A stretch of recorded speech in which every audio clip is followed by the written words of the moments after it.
창세기 16장 1절에서 6절까지 말씀 함께 합독하겠습니다. 아브라함의 아내 사레는 출산하지 못하였고 그에게 한 여종이 있으니 애굽 사람이요 이름은 하갈이라. 사레가 아브라함에게 이르되 여호와께서 내 출산을 허락하지 아니하셨으니 원하건대 내 여종에게 들어가라.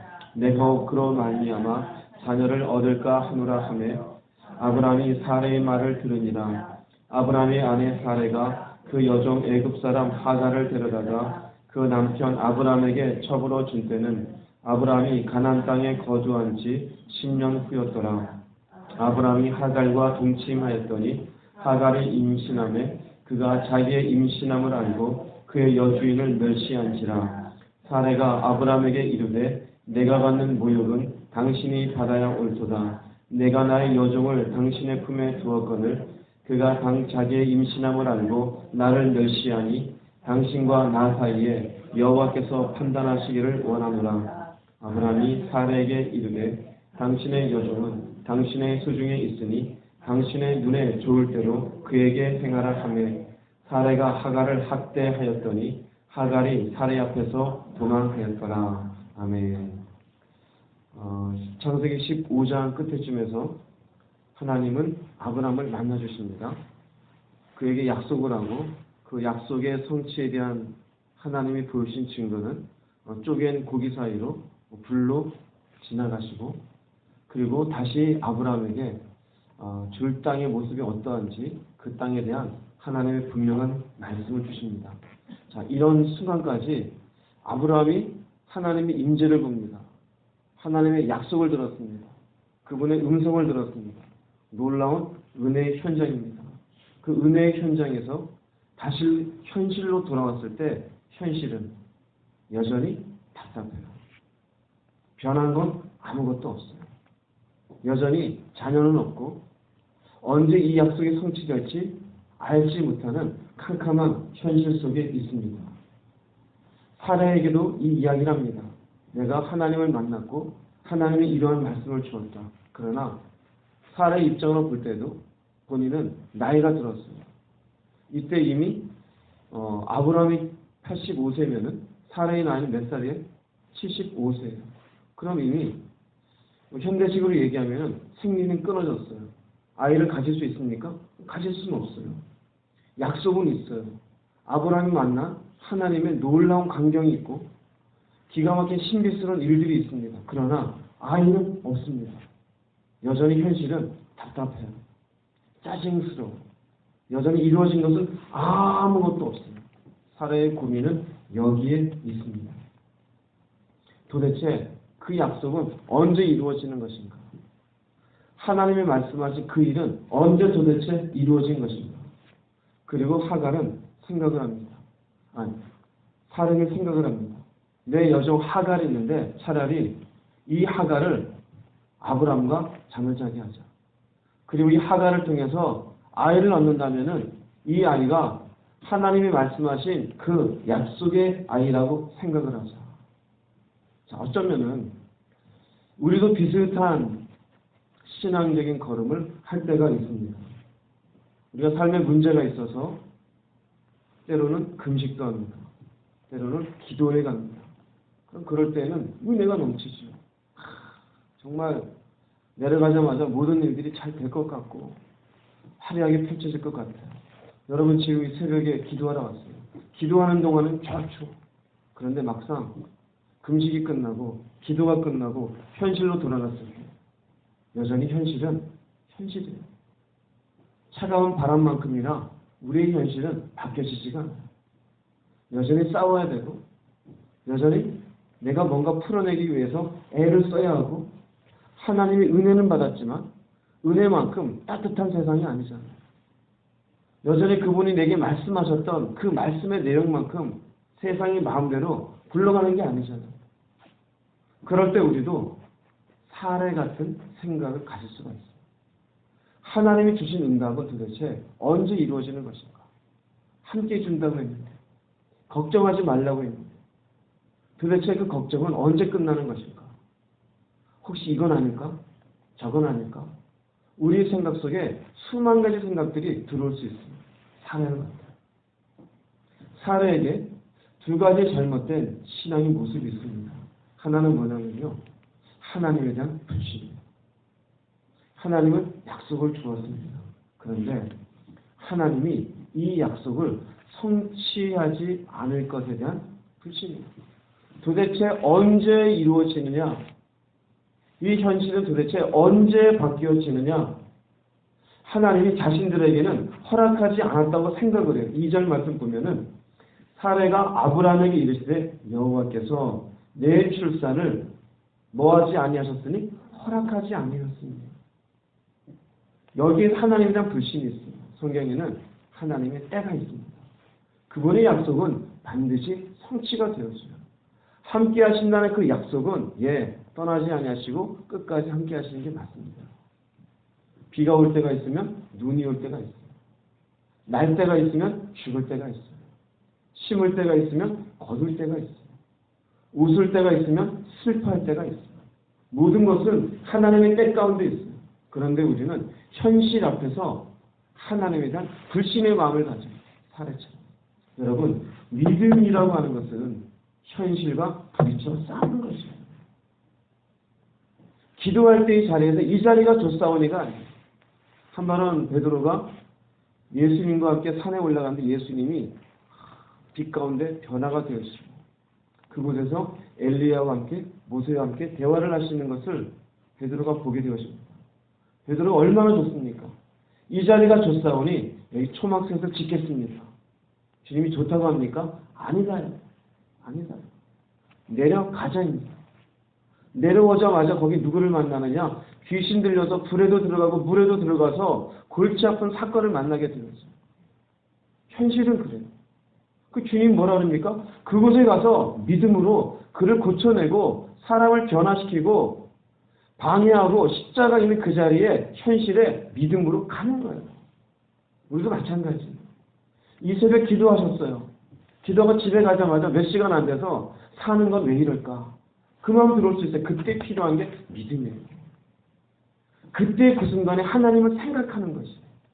교회에서만 하나님을 생각하고 기도원에서만 은혜 가운데 기뻐하고 금식하는 가운데 역시 하나님은 살아계셔. 이게 아니라 답답한 현실 속에 믿음으로 하나님은 살아계시고 나와 함께 하시고 여전히 그분의 약속은 진행되어 있다는 사실을 여러분 잊어버리지 마시기 바랍니다. 믿음은 현실 속에 적용하는 것이에요. 우리가 자꾸 현실 속에 무너지는 것은 사실은 머릿속으로만 하나님을 믿지 막상 답답한 현실 속에 믿음 가운데 그분이 역사하신다는 사실에 대한 불신이 있는 것이에요. 사례도 마찬가지예요. 답답한 현실을 놓고 하나님이 내게 자녀를 허락하지 아니하셨으니 왜요? 그분은 약속하셨는데. 근데 그것을 믿지 못하는 거예요. 두 번째 사례의 모습은 뭐냐면요. 그 대신에 인간적인 생각을 선택합니다.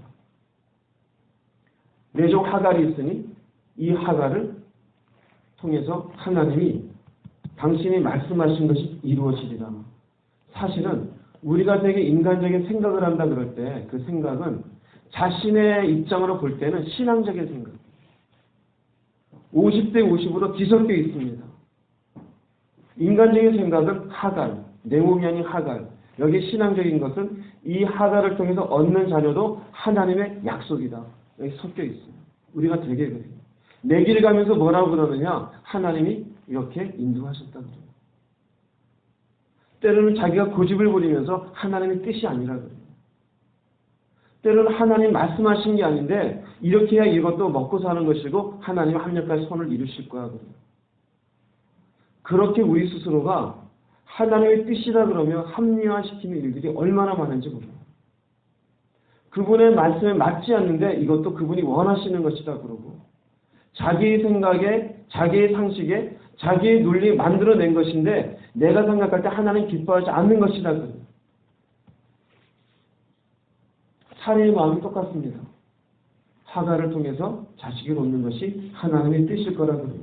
많은 믿음의 길을 가는 사람들이 이 사례의 실수와 같이 이런 것에 실패합니다. 두 가지입니다. 하나님이 할 수 있을까? 정말 약속하셨을까? 또 하나는 하나님도 이렇게 원하시는 것. 이렇게 되는 것도 하나님의 뜻이야. 그러나 결국 자기의 생각대로 가요. 하나님의 생각이 아니에요. 하나님의 뜻이 아니에요.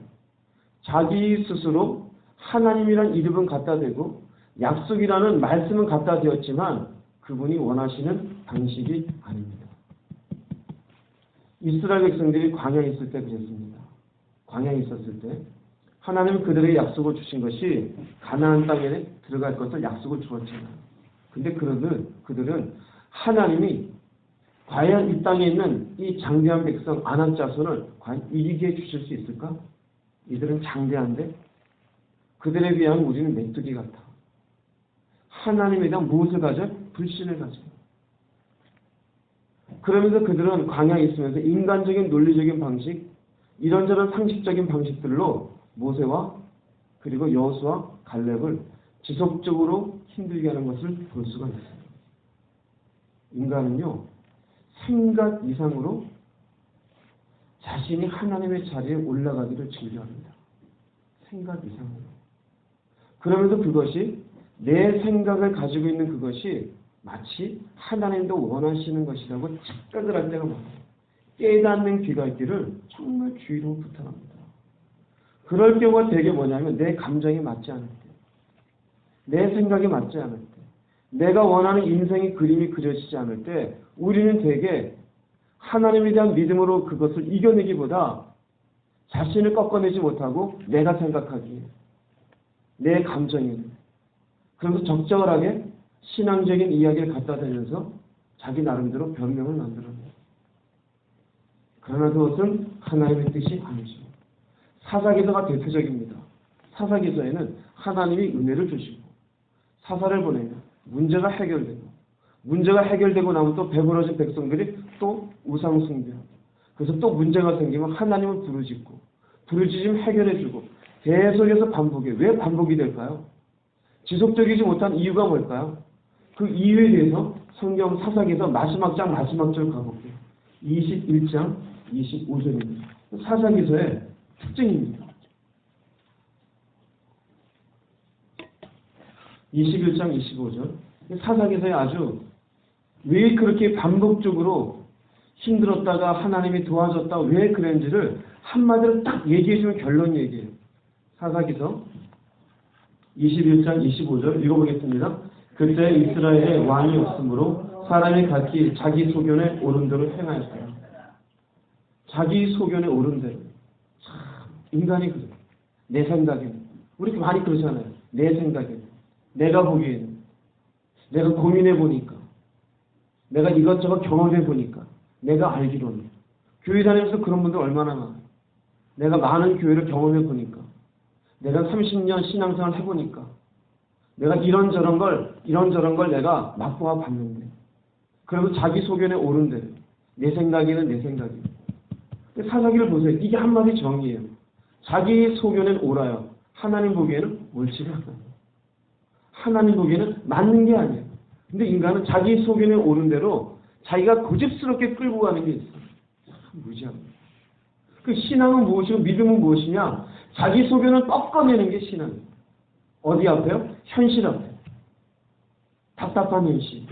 이해되지 않는 현실. 그러나 약속은 주어졌고 은혜는 있는데 풀리지 않는 현실 속에 하나님의 뜻을 붙잡는 게 신앙이에요. 그 길을 두고 신약에서는 뭐라고 말하냐? 그 길이 좁은 길이라고 이야기해요. 마태복음 가보겠습니다. 7장 13절 14절입니다. 마태복음 7장 13절 14절 읽어보겠습니다. 좁은 문으로 들어가야 멸망으로 인도하는 문은 크고 그 길이 넓어 그리로 들어가는 자가 많고 생명으로 인도하는 문은 좁고 길이 협착하여 찾는 자가 적습니다. 들어가는 건 누가 들어가는 거예요? 내가 들어가는 거예요. 그곳으로 누가 인도하십니까? 하나님이. 무엇으로 인도하셔요? 약속으로 인도하셔요. 말씀으로. 근데 왜 우리는 좁은 문으로 가지 못하고 넓은 길로 갈까요? 그게 내 생각이에요. 내 생각이에요. 사례의 생각. 상식적인 생각. 하나님의 말씀과 인간의 논리가 적절하게 믹스가 되어져 이것도 하나님 원하시는가 내지는 저건 하나님의 뜻이 아니야. 현실 앞에 불평하고 원망하고 그 현실을 받아들이지 못하는 것. 넓은 길로 가는 사람이. 왜 그런 넓은 길로 가는 사람이 많을까요? 그렇게 자기 생각에 옳은 대로 가는 사람이 많다라는 거예요. 좁은 문으로 들어가는 사람은 왜 적을까요? 현실에 부딪혀서 자기의 생각을 내려놓고 하나님의 생각, 하나님의 뜻, 그분의 기뻐하심을 향해서 참고 견디며 걸어가는 사람이 적다라는 것이죠. 여러분, 좁은 문으로 들어갈 수 있기를 주의 이름으로 축복합니다. 적당하게 신앙과 내 생각을 이렇게 짬뽕해 놓고 이것이 하나님의 뜻이라고 어리석게 스스로 합리화시키지 마십시오. 그것은 하나님과 관계가 없어요. 어떻게 보면은 바리새인들, 대제사장들도 적당하게 자기의 생각과 하나님의 말씀을 짬뽕시킨 사람들이에요. 종교적인 행세는 하지만 그러나 내면적으로는 자기의 원하는 탐욕을 향해서 살아갔던 사람들일 뿐이에요. 결국 그들을 향해서 주님이 하신 말씀은 독사의 새끼라고 해요. 독사는 뭔데요? 마귀를 상징해요. 여러분의 삶을 보십시오. 나는 아닐 거 생각해 보세요. 그분의 생각과 그분의 뜻과 관계없이 내 생각으로 이게 하나님 앞에 맞는 거라며 주장한 게 없습니까? 이게 하나님의 뜻을 이루는 거라면서 하나님 앞에 기도 한번 하지 아니하고 믿음으로 현실을 이겨낼 생각은 하지 아니하고 이게 하나님의 뜻이야라며 고집스럽게 끌어나간 게 있지 않습니까? 그 넓은 길에서 돌아와 좁은 문으로 들어가길 힘쓰는 여러분 되시기를 바랍니다. 이런 우리들에게 경고를 주는 말씀이 있습니다. 전도서 말씀 가보겠습니다. 전도서 11장 9절 10절입니다. 전도서 11장 9절과 10절입니다.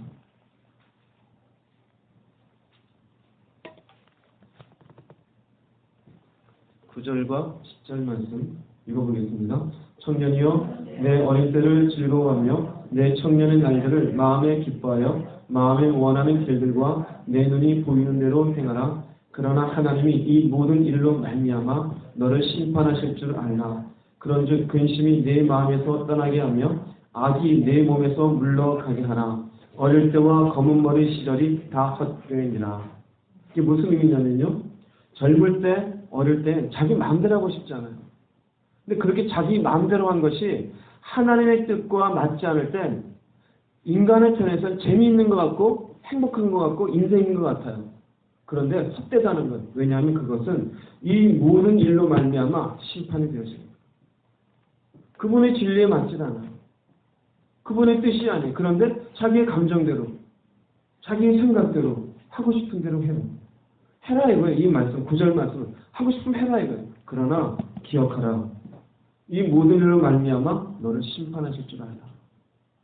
결코 마음대로 하라는 얘기입니까? 그런 얘기가 아니죠. 마음대로 하지 말라요. 그 마음대로 하는 것으로 인해 심판이 있으니 마음대로 산 세월이 결국 헛된 것이다. 아무것도 아닌 것으로 지나갈 것이니 그게 무슨 의미가 있겠냐 이거예요. 쉽게 말씀드리면 고집 부리고 주의 말씀을 거부하면 고집 부리고 자기의 길을 갈 때는 속 시원한 것 같죠. 그게 무슨 의미가 있을까요? 자기 자존심을 누구하고 싸워요. 하나님 말씀에 맞지 않아요. 그 순간에 이긴 것으로 인해 기분이 좋겠죠. 그게 무슨 의미가 있을까요? 의미가 없다라는 거예요. 남는 게 뭐가 있어요? 아무것도 남는 게 없어요. 자, 다시 창세기 16장 와볼게요. 아브라함의 집을 보겠습니다. 사라가 결국 하나님의 뜻과는 관계없이 자신의 생각과 하나님의 약속을 적절하게 섞어가지고 하가를 아브라함과 동침하도록 주고, 아브라함은 또 그렇다고 해서 하가를 또 동침하고, 결국 그러다가 이 가정이 일어나는 일들 보면은 무슨 일이 생기느냐? 난리 법석입니다. 난리 법석이에요. 4절 말씀 보면은 종이 없던 하갈은 임신함을 알고 그의 여주인은 어떻게 한지라? 멸시한지라. 이 일로 아브라함하고 사라 사이에 싸움이 생깁니다. 5절 말씀에 아브라함이 말합니다. 내가 받는 모욕은 당신이 받아야 옳도다. 일종의 부부싸움이에요. 기껏 여종 주었더니 그 여종이 나를 멸시나 하고 이게 누구 탓인지 알아? 당신 탓이야. 그런 얘기예요. 내가 왜 이러고 대접받아야 돼? 당신 때문 아니야? 이러고 얘기하는 거예요. 이렇게 얘기하는데 또 6절 말씀 보면은 아브라함 뭐라고 말하느냐? 네 눈에 좋은 대로 해라 그럼. 이게 무슨 무책임한 소리입니까? 중간에 중재해 주지 못할 망정 네 눈에 좋은 대로 해라. 그랬더니 하갈에게 어떻게 하느냐? 6절 말씀에 사레가 하갈을 학대하였더니 학대를 했더니 그다음 하갈이 어떻게 합니까? 아이는 가졌는데 출산도 하기 전에 어떻게 해? 도망가 버려요. 난리 났어요. 몇 가지 중요한 단어를 제가 얘기했는데 멸시하고 학대하고 결국 도망가고 그 도망가는 것을 놓고 사레하고 아브라함 아이고 잘됐다 문제거리가 없어졌어 이젠 편해졌네 그럴까요? 그게 아니에요. 아이를 가졌잖아요. 그게 어떻게 편할까요? 난리가 난 거예요. 도대체 하갈이 어디 갔느냐. 즉 무엇을 말하고 있냐면요. 인간적인 방법으로 시작할 때는 처음엔 그것이 편하게 보여요. 쉬운 것으로 보입니다. 그럴듯해요. 맞아. 하나님 이렇게 하시지. 그런데요. 시간이 갈수록 문제가 발생해요. 될 줄로 알았는데 안 돼요. 돈 벌 줄 알았는데 안 벌려요. 아 이제 살만하다는데 병 걸려요. 이제는 하나님께서 뭔가를 이제는 살만하게 해주겠지? 그게 아니에요. 누군가에게 다 뺏겨버려요. 이게 하나님의 뜻이겠지? 더 힘들어져요. 인간적인 방법은 그래요. 대표적으로 성경에 요나가 그렇습니다. 요나가 하나님의 말씀을 거부하고 니느웨로 가지 않고 다시스로 가는 배를 타죠. 처음에는 성경이 뭐라고 되느냐? 순풍에 돛단 배를 불켜요. 배가 잘 갑니다. 근데 갈수록 어떻게 돼요? 풍랑 속에 결국 사람들이 이것저것 풍랑 속에 배를 조종하려고 하지만 누구를 결국 집어넣습니까? 바닷속에 요나를 집어넣었더니 하나님 딱 대기하고 있는 큰 물고기 뱃속에 들어가요. 얼마나 웃깁니까? 자기 생각대로 가면 결국은 풍랑을 만나게 되어져 있어요.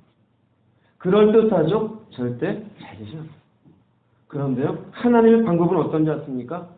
처음에는 어려워 보여요. 제가 현실을 얘기했잖아요. 현실은 여전히 답답해 보여요. 은혜 받고 내려왔는데 풀리는 건 없는 것 같아요. 믿음으로 견뎌 보십시오. 갈수록 하나님의 은혜와 축복이 있는 줄 믿습니다.